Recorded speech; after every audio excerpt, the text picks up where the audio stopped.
A weapon that costs less than $20, carries no bullets, fires no missiles, and yet is outsmarting Russia's most advanced drones on Ukraine's front lines. A single Ukrainian unit used it to bring down 14 Russian UAVs in just 15 sorties. That weapon is the Arrow Trawl, and it may be the most creative battlefield invention of this entire war. Welcome to Laura Bennett, where we break down the tactics and technologies reshaping modern warfare. I'm Laura Bennett, and today we're going deep into how Ukraine is capturing enemy drones mid-air with a device that costs roughly the same as a fast food meal. This is the kind of content the algorithm loves to bury, so if you find real military analysis valuable, hit that like button right now and help push it out. Subscribe to Laura Bennett and tap the notification bell so you never miss our breakdowns.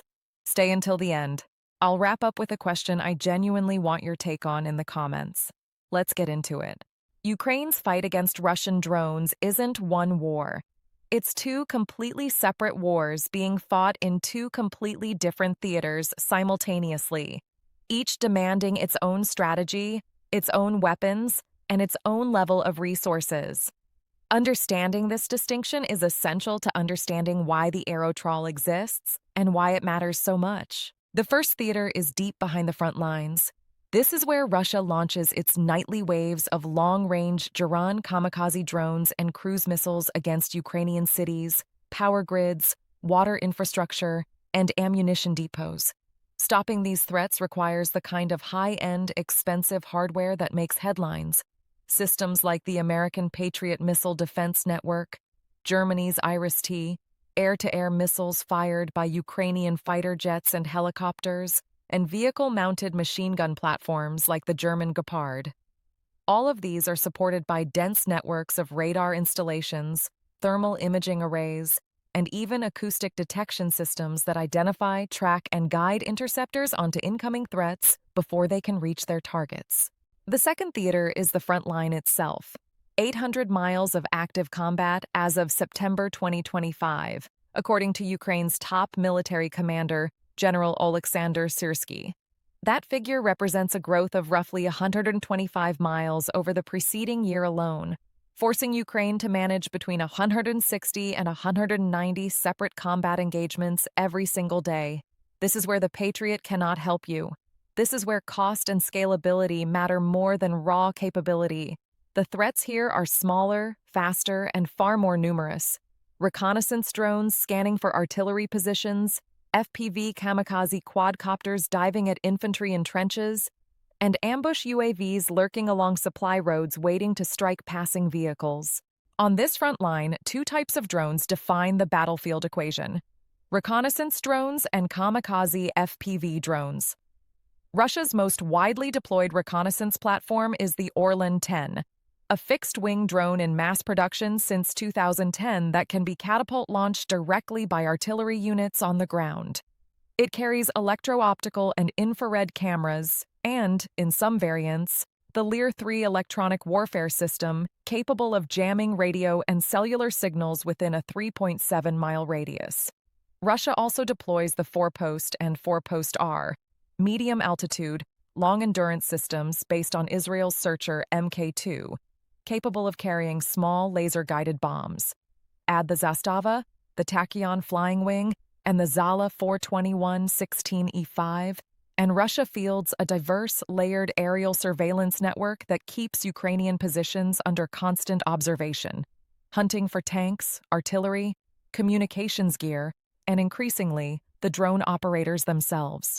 Robbing Russia of these eyes is not optional. It's a tactical necessity that directly determines whether Ukrainian troops can move, resupply, and survive. Ukraine's initial approach to dealing with frontline reconnaissance drones was simple and practical: pump-action shotguns and portable electronic warfare kits.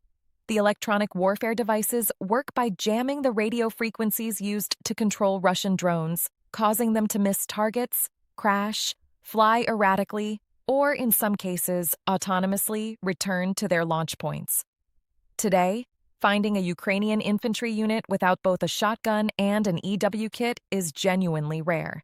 They've become standard-issue equipment for tank crews, artillery teams, and communications units across the front. But both solutions come with hard limits that become more severe as the front line expands. Electronic warfare coverage has a range problem that translates directly into a cost problem. Ukraine's more capable Bukovel AD system can jam drone signals across a 12.5-mile radius. But frontline conditions don't always allow for that kind of fixed deployment. Portable trench-mounted EW units typically cover only 1 to 3 miles. With a frontline stretching 800 miles and assuming an average coverage radius of roughly 1.25 miles per system, analysts estimate Ukraine would need approximately 600 networked EW systems to maintain continuous, effective coverage. At an average cost of $2,000 per unit, and portable jammers range from $500 to $10,000, that's $1.2 million in hardware alone before accounting for redundancy, maintenance, operator training, and integration with command networks. Total realistic cost, $1.5 to $2 billion. For a military operating under severe budget constraints, that number is simply out of reach at scale. Shotguns are cheaper, but carry their own serious limitations. In May 2025, Ukraine's Ministry of Defense authorized 3 domestically produced 12-gauge pump-action models for operational use, chambered for 76mm shells loaded with either slugs or shot. New pump-action shotguns typically cost $200 to $350, making them relatively affordable as weapon systems go. But adequately equipping every frontline unit across 800 miles would require tens of thousands of shotguns, pushing costs into the hundreds of millions. Beyond the financial burden, shotguns are fundamentally a last resort solution. They require human skill and composure under fire, exactly the conditions least likely to produce steady aim. They are reactive, short-range, and demand the threat to be nearly on top of the shooter before engagement is even possible. Basing an anti-drone doctrine around shotguns is like building a flood defense out of sandbags. Better than nothing, but not a long-term answer. The next evolution came in 2024 when Ukraine began mounting its own FPV drones to intercept Russian reconnaissance UAVs, either ramming them directly or attaching explosives for aerial detonation.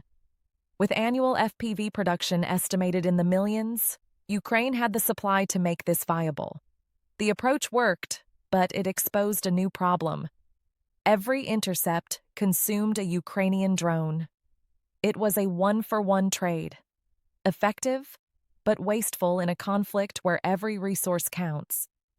Ukraine's next logical step was to arm its interceptor drones with shotguns, allowing them to engage Russian UAVs from the air, fly back intact after the engagement, and be immediately redeployed. The concept was sound. Combine the agility and altitude of a drone with the stopping power of a shotgun, and you have a reusable interceptor that doesn't sacrifice itself on every mission. Early experiments showed real promise, and Ukrainian engineers leaned in hard on the development.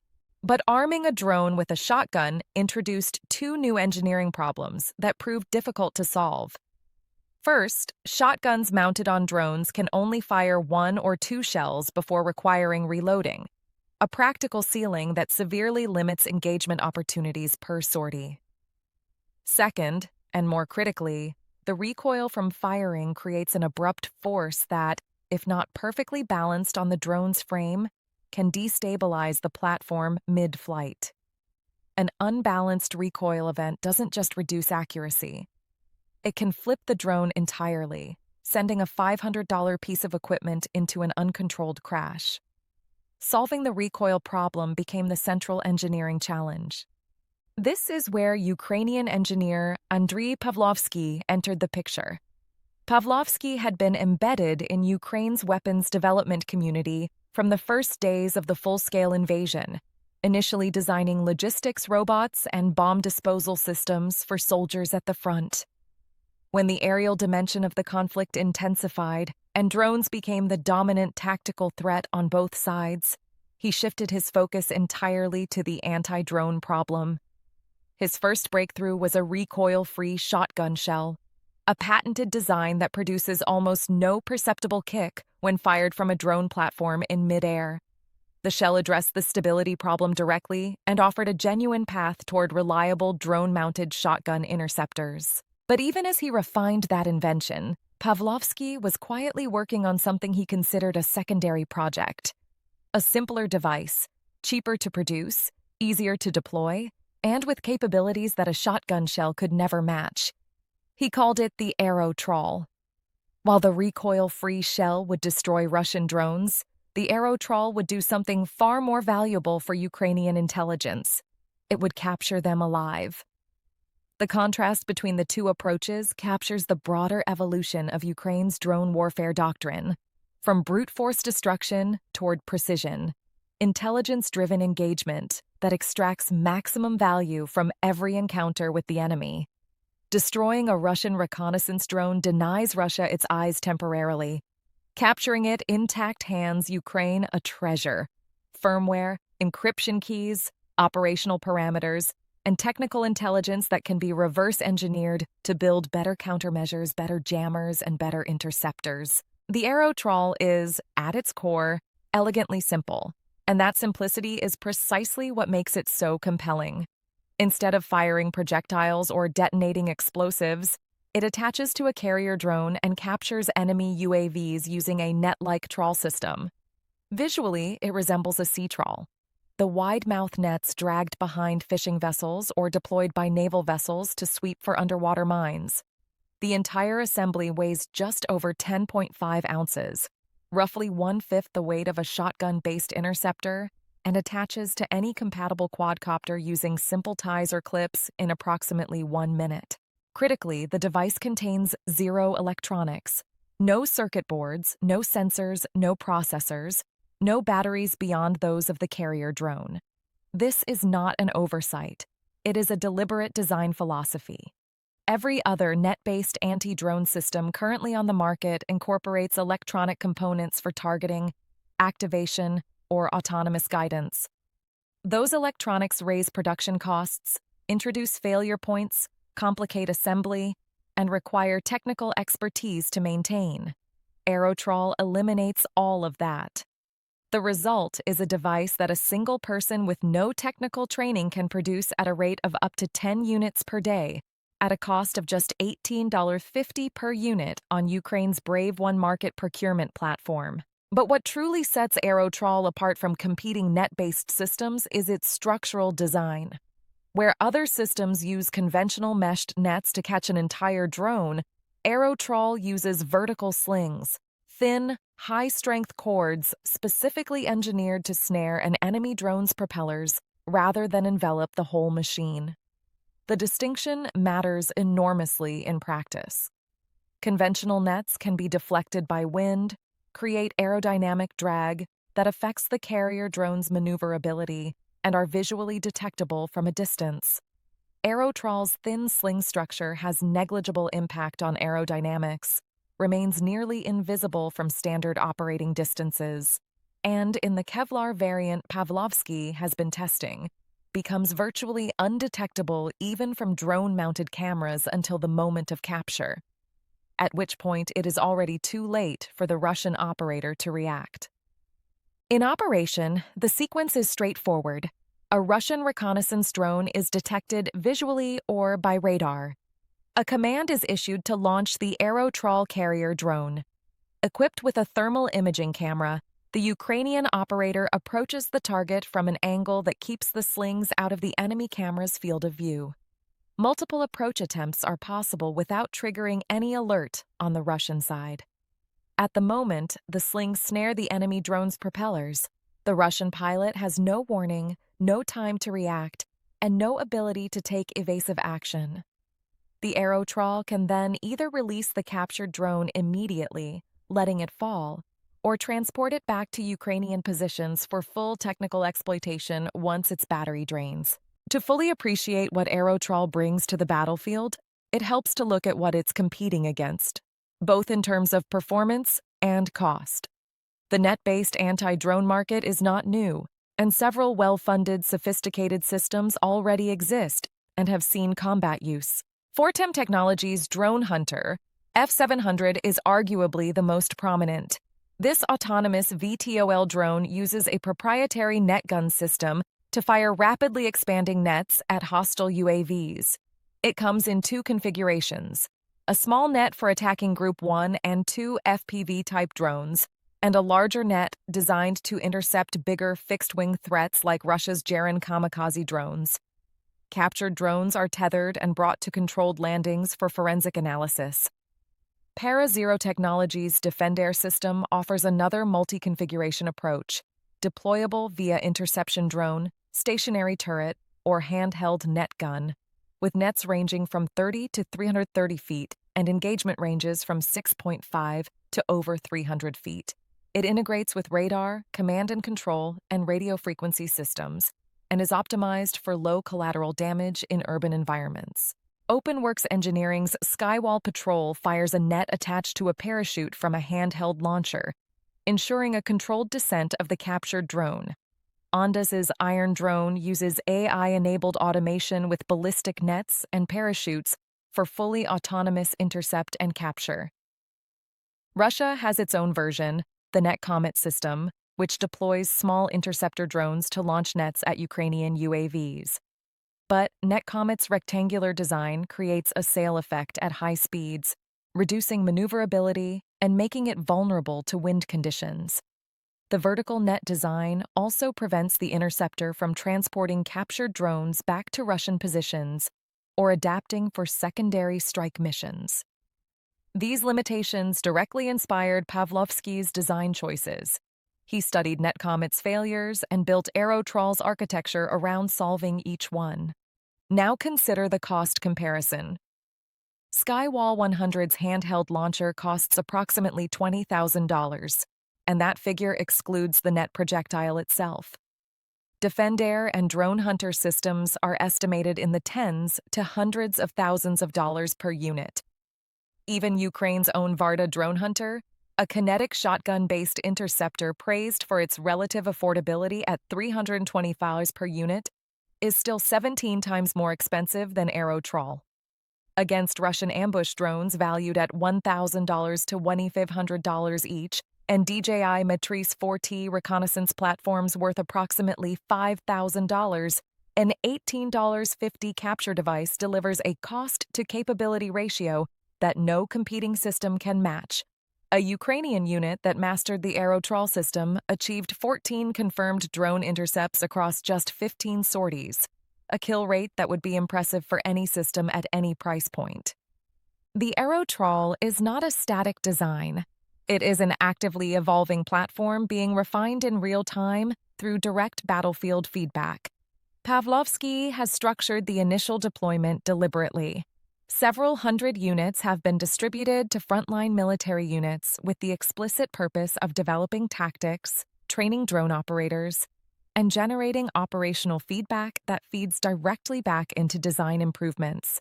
This iterative approach, field testing at scale before committing to mass production, reflects a broader principle of Ukrainian weapons development that has proven effective throughout the conflict. The results of that feedback loop are already visible in the device's expanding capability set.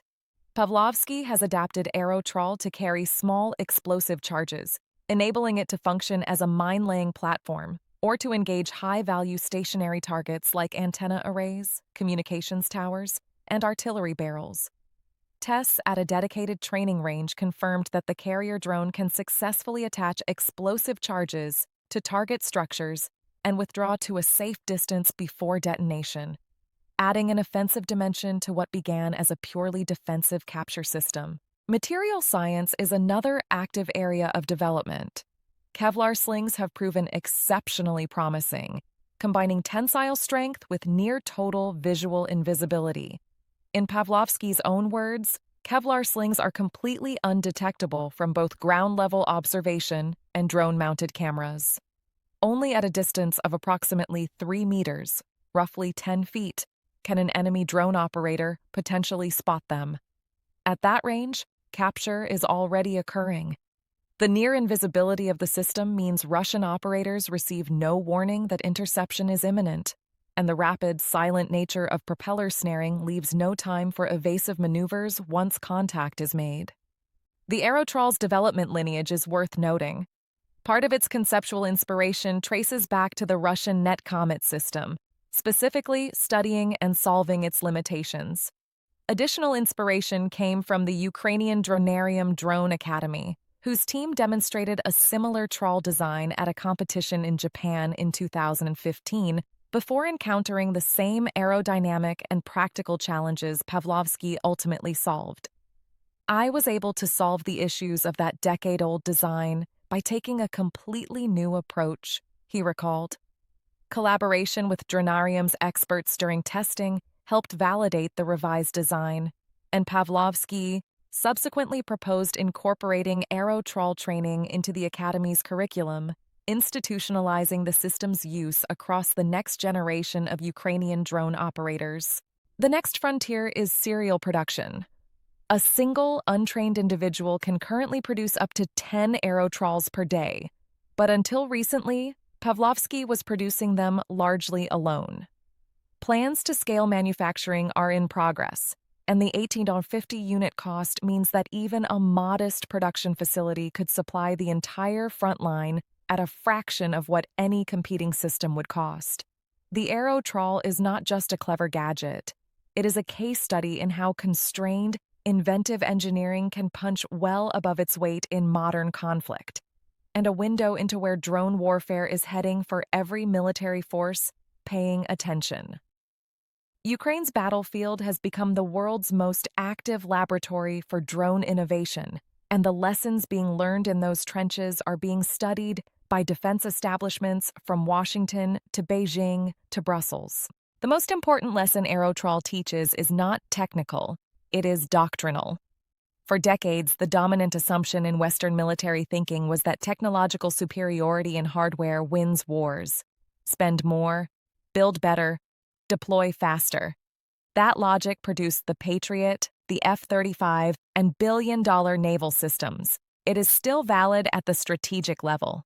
But at the tactical level, in the trenches, under constant aerial surveillance, with resupply routes under threat, wars are increasingly won by whoever can iterate fastest, scale most efficiently, and put the right low-cost solution in the right soldier's hands at the right moment. The aerotrawl costs $18.50. The Russian drone it can capture costs $5,000. The intelligence value extracted from that captured drone, firmware codes, signal frequencies, operational range data, navigation programming, could be worth far more than any single hardware win on the battlefield.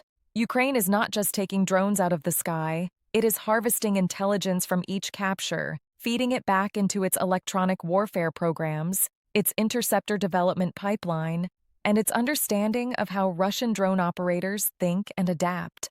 This intelligence dimension is what separates capture from destruction as a strategic doctrine. Shooting down a drone denies Russia one mission. Capturing it intact potentially compromises an entire drone program, exposing vulnerabilities that Ukraine can exploit for months. The aerotrawl makes that kind of intelligence harvest financially viable at scale, something no other system can claim. There is also a psychological dimension that should not be underestimated. Russian drone operators have worked under the assumption that if their reconnaissance UAVs were intercepted, they would be destroyed. A clean end with no intelligence leakage. The knowledge that Ukrainian forces are now capturing drones intact forces a change in Russian operational security protocols. Do you embed sensitive programming in a drone that might end up in Ukrainian hands? Do you operate systems that could expose command and control frequencies? The aerotrawl introduces doubt and hesitation into Russian drone operations, and in warfare, hesitation costs. The war in Ukraine has proven repeatedly that the most impactful battlefield innovations are not always the most expensive ones. They are the ones that solve a real problem, scale to the reality of the front, and can be produced fast enough to matter. On all three counts, the aerotrawl delivers. A $20 device, built by one engineer, capturing $5,000 Russian drones midair and feeding their secrets back to Ukrainian intelligence. In the history of asymmetric battlefield innovation, it's hard to think of a more efficient exchange. The Aerotroll isn't just a weapon, it's a signal about where modern warfare is heading and what it now takes to survive on a drone-dominated battlefield. Here's my question for you. Do you think low-cost innovations like the Aerotroll are genuinely changing the balance of drone warfare? Or will Russia simply adapt fast enough to neutralize the advantage? Drop your answer in the comments. I read every single one, and this is exactly the kind of debate worth having. If this broke down something you hadn't seen covered elsewhere, share it. That's how content like this reaches the people who need it. Subscribe to Laura Bennett and hit that notification bell so you're first to see our next deep dive when it drops. Thanks for watching. Stay curious, stay informed, and I'll see you in the next one.